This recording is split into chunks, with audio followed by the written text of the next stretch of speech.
Иди выбрасывай это гнилье. Бегом, бегом! Огурцы-то вам чем не угодили? Реально вкусно, попробуй я. Я смотрю, тебе одного раза не хватило, да?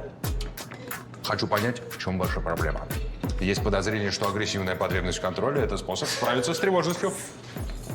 Егор, я что, вылечил кого-то из твоих родственников? Маму, папу, жену? Она была идеальной, а ты ее испортил.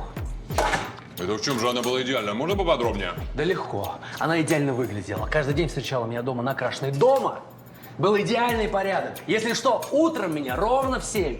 Ждала чашка кофе на столе. Каждое утро ровно в 7. Прикинь? Ну, ты понимаешь, что говоришь сейчас как абьюзер. А ты понимаешь, что мне плевать? Она была счастлива, это главное. Пока ты, долбанный Фрейд, мозги ей не промыл. Уверен?